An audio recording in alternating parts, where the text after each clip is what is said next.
इस छोटे से वीडियो में हम आपको याद कराएंगे सभी आर्टिकल्स जो कि directive principles of state policy के अंदर पढ़ते हैं। आपको बताना चाहता हूं कि इंडियन पॉलिटी या इंडियन कॉन्स्टिट्यूशन का एक इंपॉर्टेंट टॉपिक है डीपीएसपीस। तो चलिए दोस्तों स्टार्ट करते हैं।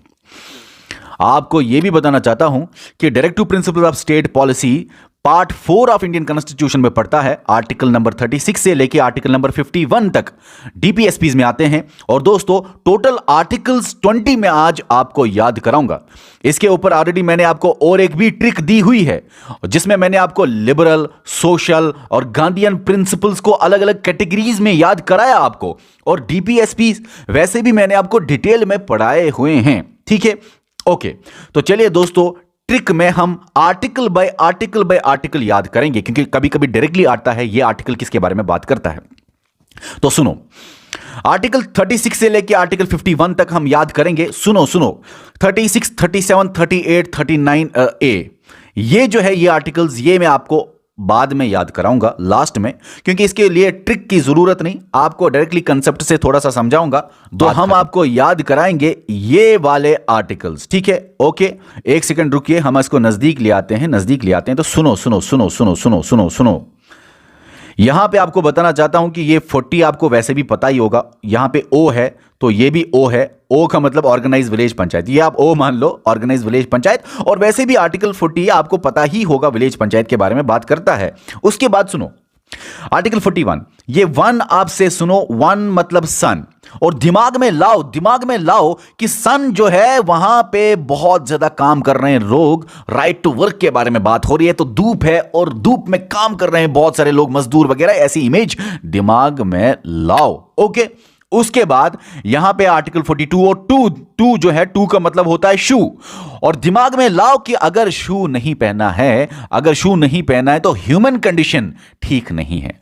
और दिमाग में लाओ कि शू के बगैर ही कोई मैटरनिटी रिलीफ मांग रही है, कि कोई प्रेग्नेंट वुमेन मैटरनिटी रिलीफ मांग रही है तो शू भी नहीं है उसके लगे हुए। तो ऐसा दिमाग में इमेज लानी पड़ेगी आपको ट्रिक को याद करने के लिए। उसके बाद थ्री का मतलब ट्री है। आप ये दिमाग में लाओ कि ट्रीज आपके पास बहुत बड़े बड़े बाग है, ट्रीज बहुत सारे लगे हुए हैं और इन्हीं ट्रीज की वजह से आपको लिविंग वेजेस मिल रहे हैं। लिविंग वेजेस आपको या फॉर वर्कर्स, ठीक है, ओके। और आपके वो ट्रीज में बहुत सारे वर्कर्स हैं, उनके भी लिविंग वेजेस, आपके भी, ठीक है, ओके। उसके बाद आपको बताऊं कि 43 तो ट्री के बारे में ही बात है, तो 43A मान लो कि ये ट्रीज इतने सारे हैं और आप चाहते हो कि अब आप पार्टिसिपेशन ऑफ वर्कर्स भी करो, कि आपका वर्कर्स जो है उनका पूरा पार्टिसिपेशन हो, हर जगह पार्टिसिपेशन है उनका। और 43B आप अब बता रहे हो कि अब हम क्यों ना, क्योंकि इतने सारे ट्रीज है, क्योंकि 3 का मतलब ट्री है, इतने सारे ट्रीज है, अब क्यों ना हम कोऑपरेटिव सोसाइटीज बनाएंगे, अब क्यों ना हम सोसाइटीज मिलके इन्हीं ट्रीज को चला के कोऑपरेटिव सोसाइटीज बनाएंगे। ठीक है ना, ऐसा कुछ दिमाग में आप इमेज ले आओ। ठीक है, ये 43 जो है ये कॉटेज इंडस्ट्रीज के बारे में वैसे बात करें। चलो छोड़ो, अभी फिलहाल छोड़ो, ये मैंने आपको डिटेल में सारी चीजें पढ़ाई हुई हैं। अब उसके बाद बस याद करो, क्योंकि मैंने वही कीवर्ड आपके सामने लाया जो मैंने देखा एग्जामिनर पूछ रहा है। अगर बस इतना ही आपको याद रहता है, आप हर क्वेश्चन का जवाब दे सकते हो। हर आर्टिकल क्या कहता है या कौन सी बात किस आर्टिकल में है उसका जवाब आप दे सकते हो। ये आर्टिकल 44 आप देखो ना, 4 और 4 सेम चीजें हैं। यूनिफॉर्म 4 यूनिफॉर्म सिविल कोड, या यहां पे देखो ना सीसी है, यूनिफॉर्म सिविल कोड, ठीक है ना। और या ऐसे भी याद रखो कि बड़ा ज्यादा शोर उठता था जब भी यूनिफॉर्म सिविल कोड की बात होती है। आप देखो ना डिबेट्स में कंट्रोवर्सी वगैरह वगैरह वगैरह वगैरह, कुछ भी दिमाग में लाओ। अब सुनो 5, यहां पे 5 है। और अभी आपका हम लेक्चर जैसे लाइव ले रहे हैं, जब भी हम लाइव लेक्चर्स आपके ले रहे हैं और आपको एजुकेशन प्रोवाइड कर रहे हैं, तो दिमाग में आप ले आओ हमारा आफाक सर का लाइव लेक्चर। तो 5 से लाइव जब भी आप आते हो तो आपको हम एजुकेशन ही तो देते हैं, तो ऐसा दिमाग में लाओ। उसके बाद है दोस्तों आर्टिकल 46, ये 6 से कोई वर्ड नहीं, 6 से डायरेक्टली 6 दिमाग में लाओ, ऐसा एक्स। तो ये एस का मतलब है एसटी और एससी, एस का मतलब एससी एसटी। अच्छा 7 से हेवन लाओ दिमाग में, और हेवन में देखो ना वहां पे स्टैंडर्ड ऑफ लिविंग बड़ा जबरदस्त होता होगा। और हेवन में आप देखो स्टैंडर्ड ऑफ लिविंग और वहां पे लेवल ऑफ न्यूट्रिशन भी रेज होता होगा, ठीक है ना, ओके। उसके बाद 8 से दिमाग में लाओ गेट। गेट पे बैठा है कौन? एनिमल हस्बेंड्री के गेट पे कोई बंदा बैठा है। इस तरह से दिमाग में लाओ कि आप बैठे हो, हम बैठा है या कोई बैठा है, एनिमल हस्बेंड्री है और उसका गेट कीपर हो आप शॉर्ट में। अब सिर्फ गेट कीपर हम उसके नहीं है, फिर 8 गेट के बारे में बात करें, लेकिन ये 8 भी गेट के बारे में ही बात होगी। तो 8A जो कि अमेंडमेंट से आया है, उसमें आपको याद रखना है वाइल्ड लाइफ एंड फॉरेस्ट। देखो अभी अमेंडमेंट कहां कहां है ये भी याद कराऊंगा, इसके बारे में भी ट्रिक बताऊंगा, रुको अभी। अमेंडमेंट कहां कहां है उसके बारे में भी ट्रिक याद कराऊंगा, रुको अभी। सुनो, ये है कि ए मतलब यहां पे आप एनिमल हस्बेंड्री के गेट कीपर थे, अब वाइल्ड लाइफ और पूरे फॉरेस्ट के आसपास गेट लगा है, उसके भी गेट कीपर। ऐसा दिमाग में लाओ, 8 से गेट लगा है एनिमल हस्बेंड्री के बाहर, और इतना ही नहीं, वाइल्ड लाइफ जो है उसका भी गेट लगा है और पूरे फॉरेस्टर्स को भी गेट लगा दिया है, ठीक है ना, ताकि डिफॉरेस्टेशन ना हो जाए वगैरह वगैरह, कुछ भी हो दिमाग में कुछ भी ले आओ। उसके बाद ये 9 से शाइन होती हैं यहां पे जितने भी मॉन्यूमेंट्स ऑफ नेशनल इंपॉर्टेंस है ना, वो शाइन ही होते हैं। जितने भी इंडिया में ताजमहल वगैरह वगैरह बहुत सारे मॉन्यूमेंट्स, वो देखो ना, वो शाइन ही होते हैं। उसके बाद 50, अच्छा यहां पे आप देखो ना, 50% ताकत आपको, 50% ताकत मुझे, मतलब आप और हम सेपरेट है, सेपरेट जुडिशरी फ्रॉम एग्जीक्यूटिव। तो जब भी ये आए जुडिशरी और एग्जीक्यूटिव को सेपरेट करना, ये कौन से आर्टिकल डीपीएसपी के अंदर है, तो आपके दिमाग में 50% आना चाहिए। 50 ताकत आपको, 50 ताकत हमको, हम डिपेंडेंट नहीं है, हम इंडिपेंडेंट है, ऐसा दिमाग में लाओ। उसके बाद 51, ये 1 आई जैसा लगता है, ये 1 आई जैसा लगता है, तो आई से इंटरनेशनल पीस, ठीक है ना। ओके, अब जरा हम देखते हैं क्या हमको ये याद हो गया इतना जो हमने पढ़ा। तो सुनो, अच्छा 36 से लेके 37, 38, 39, 39A तक ये मैं आपको याद कराऊंगा। वैसे एक बात सुन लो, 36, 37, 38, 39 याद रखना। 4 के बाद अमेंडमेंट है, 4 के बाद अमेंडमेंट है, तो 39A, तो 39A वाला आर्टिकल अमेंडमेंट से आया है।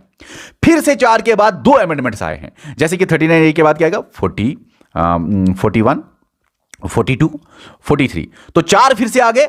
तो 4 आर्टिकल्स के बाद फिर से अमेंडमेंट आए हैं, 43A और 43B। तो ये 2 अमेंडमेंट की वजह से आए हैं, ये 2 आर्टिकल्स, ठीक है ना। ये भी आर्टिकल्स है, अमेंडमेंट की वजह से आए हैं, ठीक है। और अमेंडमेंट वाली चीजें सारी डिटेल में वैसे भी मैंने आपको पढ़ाई हुई है। अब सुनो, 43 के बाद आएगा 44, ठीक है, 45, 46, 47, 48। अब 4 नहीं, अब 5 के बाद, अब 4 नहीं, अब 5 के बाद अमेंडमेंट आया है एक, वो भी तो 48A अमेंडमेंट आया है एक, ठीक है, ओके। उसके बाद 49, 50, 51, ये है दोस्तों सारे articles direct to principle of state policy के अंदर। ये मैंने आपको बताया, इसके बारे में थोड़ा सा आपको आइडिया दूंगा, कंसेप्ट दूंगा, याद रहेगा। अब सुनो, 40 से ओ से मतलब ऑर्गेनाइज करेंगे विलेज पंचायत, वैसे भी आपको पता होगा। 41, 1 है सन, तो सन याद करो, सन में क्या कर रहे हैं, वर्क, राइट टू वर्क, हमारा राइट टू वर्क है, दिमाग में लाओ, वर्क कर रहे हैं लोग, चलो सन में।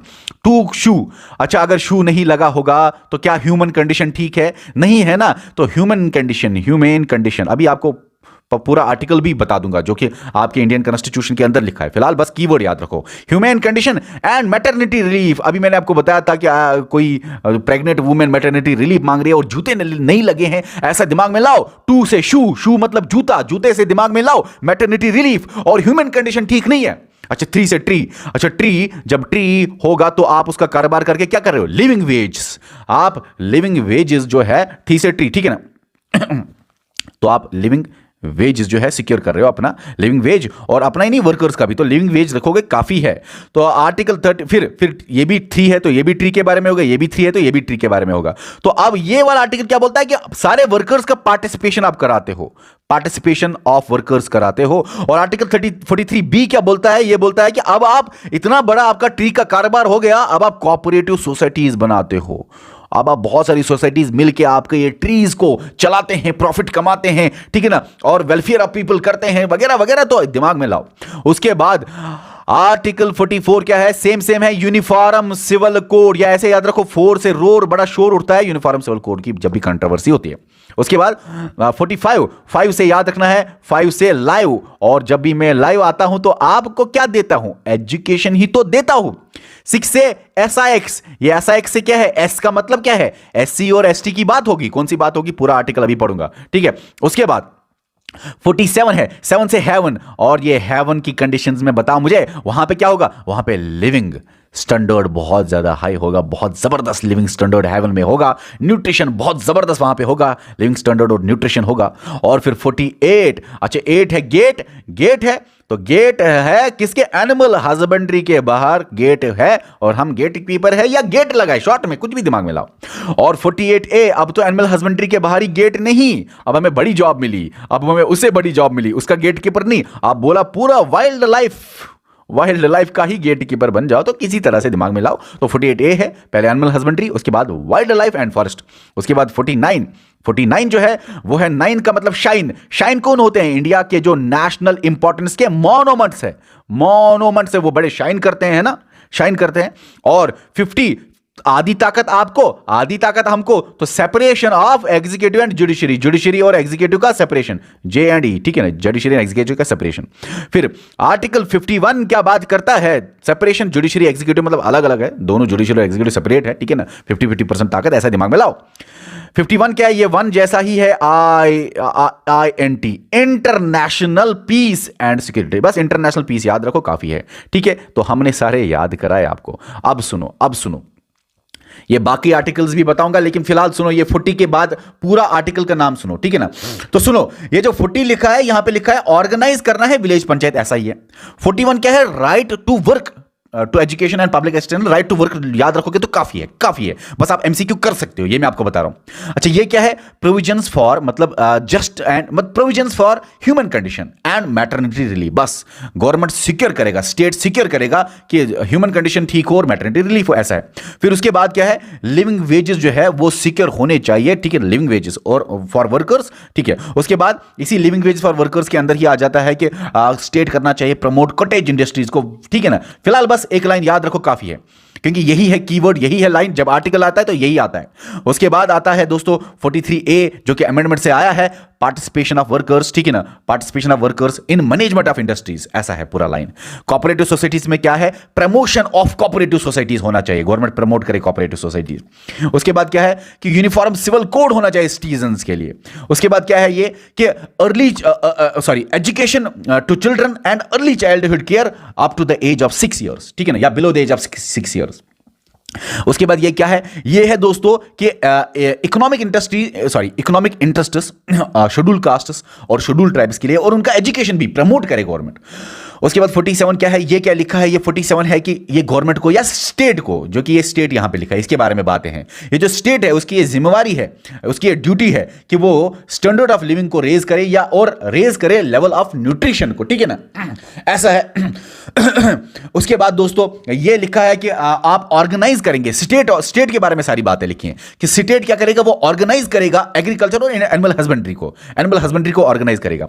फिर ये क्या लिखा है कि स्टेट को क्या करना है, उसको प्रोटेक्शन करना है वाइल्ड लाइफ और फॉरेस्ट्स को और एनवायरनमेंट को। उसके बाद ये क्या लिखा है, स्टेट के ऊपर ये जिम्मेवारी है कि वो प्रोटेक्ट करे और इंप्रूव करे मॉन्यूमेंट्स ऑफ नेशनल इंपॉर्टेंस, ठीक है ना, वो प्रोटेक्ट करे मॉन्यूमेंट्स और प्लेसेस ऑफ नेशनल इंपॉर्टेंस।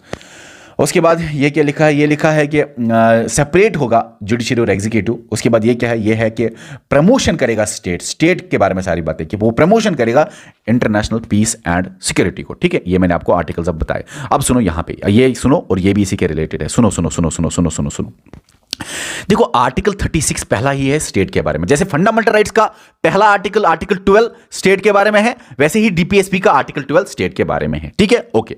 अच्छा, और इसी स्टेट के बारे में ये बाकी आर्टिकल्स बात करते हैं, जैसे कि फंडामेंटल राइट्स में मैंने आपको पढ़ाया हुआ है, वैसे ये सारी बातें पढ़ाई हुई है मैंने आपको, और सारे अमेंडमेंट्स और सारी चीजें बताया है। अब सुनो, आर्टिकल 37, आर्टिकल 38, 39A कैसे याद करोगे। देखो, आर्टिकल 37 बोलता है जैसे फंडामेंटल राइट्स जस्टिसेबल है, लेकिन ये डीपीएसपी नॉन जस्टिसेबल है, आप नहीं जा सकते कोर्ट के, देखो हमारा ये मसला है, नहीं दे रहे हैं, ह्यूमन कंडीशंस नहीं है वगैरह वगैरह, क्यों नहीं कर रहा है गवर्नमेंट, ये आप कोर्ट में जाके एनफोर्स नहीं करा सकते हो, तो नॉन जस्टिसेबल है। लेकिन आर्टिकल 37 ही बोलता है, लेकिन ये ड्यूटी है स्टेट के ऊपर कि वो डायरेक्टिव प्रिंसिपल्स को अप्लाई करे, ये डायरेक्टिव प्रिंसिपल्स है fundamental for the governance of the country, तो ये अप्लाई होने चाहिए, ठीक है ना। चलो, लेकिन आप एनफोर्स नहीं करा सकते, आप कोर्ट नहीं जा सकते कि भाई यहां पे इन्होंने बताया कि ऐसे होना चाहिए, यूनिफॉर्म सिविल कोड तो है क्यों नहीं, इन्होंने बताया कि ऐसे ये करेंगे, हुआ क्यों नहीं, ठीक है ना। चलो, उसके बाद आर्टिकल 38 बोलता है वेलफेयर ऑफ पीपल के बारे में बात करता है। आर्टिकल 39 क्या करता है? आर्टिकल 39 बात करता है प्रिंसिपल्स के बारे में, कुछ खास खास प्रिंसिपल्स के बारे में। और जैसे फंडामेंटल राइट्स में आर्टिकल 19 था वो 6 फ्रीडम्स के बारे में बात करता था,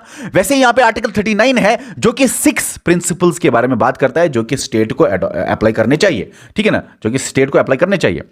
ओके, ये LDC-PH ये भी एक ट्रिक है, ये 6 प्रिंसिपल्स है। देखो, लोअर डिवीजन क्लर्क पोस्ट जो है ना, ये जाएगा टू प्राइमरी हेल्थ केयर, ऐसा दिमाग में लाओ।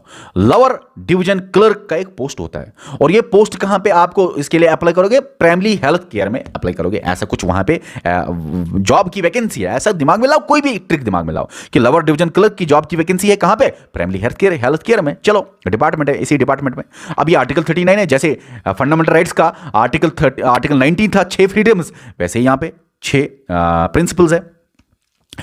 लाइवलीहुड का मतलब यह है कि यहां पे बता रहा है कि स्टेट क्या करेगा, वो एडुकेट मींस ऑफ लाइवलीहुड देगा। डिस्ट्रीब्यूशन का मतलब यह है कि स्टेट जो है, जहां पे जो स्टेट का पहला आर्टिकल आपने पढ़ा, स्टेट जो है वो रिसोर्सेज को डिस्ट्रीब्यूट करेगा इफेक्टिवली। ये कंसंट्रेशन क्या है कि स्टेट क्या करेगा, वो कंसंट्रेशन ऑफ वेल्थ नहीं होने देगा। फिर ये यहां क्या है कि स्टेट करेगा कि इक्वल पे हो, मेन और वुमेन के लिए इक्वल पे हो, इक्वल वर्क के लिए, ठीक है। यहां पे क्या है कि health of women, main women और वर्कर्स का हेल्थ जो है वो सिक्योर हो। उसके बाद यहां पे चिल्ड्रन की बात है कि चिल्ड्रन जो है उनको एक्सप्लॉयटेशन उनका नहीं होना चाहिए, उनका हेल्दी डेवलपमेंट होना चाहिए, ऐसा है, ठीक है ना। तो ये आप कर सकते हो। एल का मतलब लाइवलीहुड, डिस्ट्रीब्यूशन, कंसंट्रेशन, ये कीवर्ड ही अगर आ गए ना आपके एग्जाम में, आप डायरेक्टली बोल सकते हो कि ये इस आर्टिकल के अंदर ये 6 प्रिंसिपल्स है इस आर्टिकल के अंदर, ठीक है ना। ओके, तो आपको टेंशन लेने की जरूरत नहीं। और आर्टिकल 39A क्या है? देखो, इसके अलावा भी एक चीज है, free legal aid to poor मिलना चाहिए। तो ये आप ऐसे ही याद रखो कि पहला स्टेट के बारे में बात करता है, फिर बात करता है कि फंडामेंटल राइट्स और जस्टिसेबल है, ये तो नॉन जस्टिसेबल होंगे, इसको 2-4 बार रिवाइज करो। फिर जस्टिसेबल तो नहीं है, लेकिन हां, डायरेक्टिव प्रिंसिपल स्टेट को अप्लाई करना चाहिए, ठीक है ना, अप्लाई, ये चीजें अप्लाई करना चाहिए, हालांकि नॉन जस्टिसेबल है। उसके बाद ये डायरेक्टिव प्रिंसिपल्स है क्यों? ये है इसलिए ताकि वेलफेयर ऑफ पीपल हो जाए। और उसके बाद कुछ खास खास प्रिंसिपल्स यहां पे दिए गए हैं कि ये चीजें आपको करनी है, स्टेट को इस तरह से काम करना चाहिए कि livelihood, adequate means of livelihood मिले, डिस्ट्रीब्यूशन जो है वो इफेक्टिवली हो, कंसंट्रेशन ऑफ वेल्थ ना हो किसी एक जगह। तो ऐसे स्टेट को पॉलिसीज लानी चाहिए, क्योंकि डायरेक्टिव प्रिंसिपल स्टेट पॉलिसी का मतलब यही है कि स्टेट को डायरेक्शंस है कि आप इस तरह की पॉलिसीज लाओ। फिर उसके बाद है ये, इसके बाद free legal aid to poor, इसको करो रिवाइज थोड़ा सा, बाकी आप कर सकते हो। और कल हम जब मल्टीपल चॉइस क्वेश्चंस करेंगे तो आपको पता चलेगा कि ये कितना बेनिफिशियल है ट्रिक, ठीक है। ओके, तो बस आपको याद हो गए होंगे। अब मैं जरा क्वेश्चन 2-4 आपको पूछ लेता हूं, आप मुझे बताओ ये आर्टिकल 44 किस बारे में है? देखो 44 है, सेम है, या रोर है, बड़ा शोर उठता है किस पे? यूनिफॉर्म सिविल कोड पे। आप यूनिफॉर्म सिविल कोड कर सकते हो। मैं और एक क्वेश्चन 2-4 क्वेश्चन आपको पूछ लेता हूं, जैसे कि आप मुझे बता दो फॉर एग्जाम्पल 45, या आर्टिकल 45 किसके बारे में है? देखो 5 का मतलब लाइव जब मैं आता हूं तो एजुकेशन के बारे में है, ठीक है ना, एजुकेशन के बारे में, बस एजुकेशन के बारे में है, बस आप कर सकते हो आंसर। अगर इतना कंसेप्ट है आप ऑप्शंस को कर सकते हो, ठीक है। उसके बाद आप मुझे बताइए 41 का मतलब सन, और सन में काम कर रहे हो, वर्क कर रहे हो, तो राइट टू वर्क आ गया, बात खत्म, तो आप कर सकते हो। देखो ना, ट्रिक बेनिफिशियल है। उसके बाद जरा 42 मुझे बताओ, टू का मतलब शू है। अब आपके दिमाग में खुद ही आएगा ह्यूमन कंडीशन ठीक नहीं है और मैटरनिटी रिलीफ, वो इमेज दिमाग में लाओ।